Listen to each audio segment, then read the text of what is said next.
Well, I've heard of a land in a faraway place where the government soldiers roam. Where you're shot by a tank if you think differently. It's barbaric, but hey, it's home. Where the culture and food gives this place gratitude, so in my mood I think they're alright.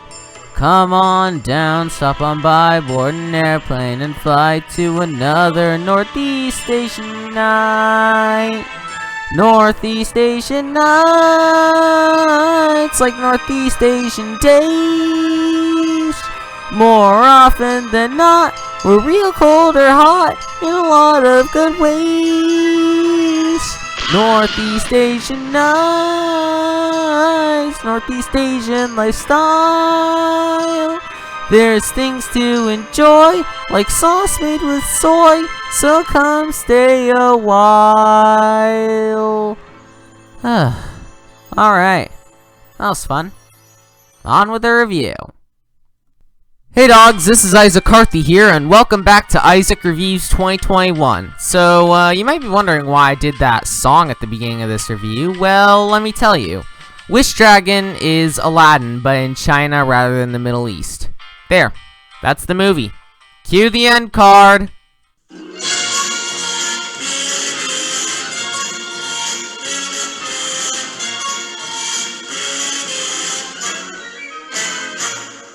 Okay, you guys deserve an explanation on why this movie was such a ripoff, so I'll tell you.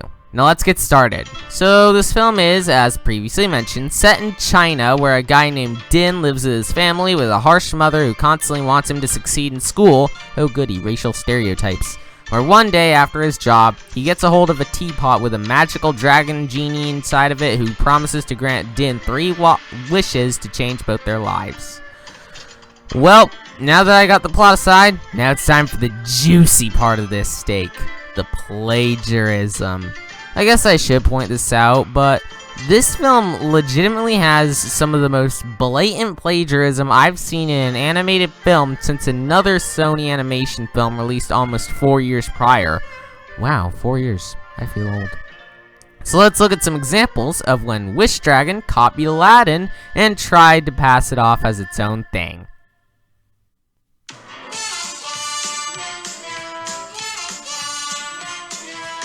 The main character finds the wisecracking genie's bottle with the help of a crazy old man. Sound familiar? The genie can be freed once the main character is done making their wishes. Sound familiar?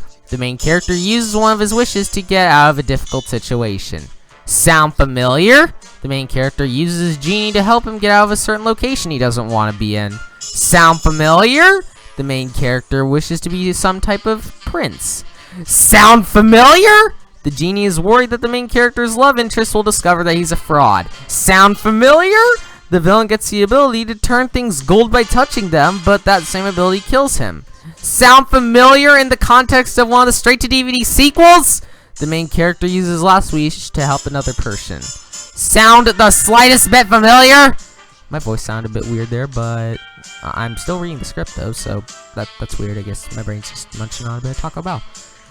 Anyways, that's the biggest problem I have with this movie. It's shamelessly unoriginal in every way. It's like the people who made this couldn't think of any decent ideas, so they just decide to steal ideas from other people and claim them as their own. It also supplies plenty of cliches and moments that you can see coming a country mile away, such as the development of Din and Lina, which is basically like Devin and Carrie in Total Drama the Redonkulous Race, where they start off as friends, but later realize, hey, I like this person in a romantic way, and eventually confess their feelings to each other. And I was like, called it! But in the case of Wish Dragon, at least I know something I can compare it to. With that aside, not helping is the fact that the characters aren't fun either, with Din being a bland main character, Lina being an equally bland love interest, the villain having no real motivations besides how he's evil, and I can't even remember his name, Din's mom being a strict and spiteful piece of garbage, and Long being so much of a pretentious a-hole that he makes Tony Stark in Iron Man 2 look like he's ready to sacrifice himself for half of the universe. However, if this movie does have a saving grace attached to it, then it'd probably be the animation. Now, it's not perfect, since the rendering can be weak, and there are times when the lip movements don't even match what the characters say, But the Chinese setting is nice, the character designs are okay, and the overall animation is relatively decent. Along with the voice acting being relatively okay, there are some things here that prevent this film from being worse, but sadly, those are like putting a band-aid on a gunshot wound. So, on to my conclusion. Wish Dragon is a shameless and miserable pile of corporate sludge where even some decent voice acting and animation are unable to salvage the train wreck that considers itself a script, unlikable characters, and annoying tone. I would obviously recommend skipping this one, even with the generally lukewarm reception it's getting at the moment. Instead, go watch The Mitchells vs. the Machines. It's from the same animation studio, it has infinitely more effort put into it, and above all else, it's actually good! This, however, is not. Far from it. Okay, you all know the drill.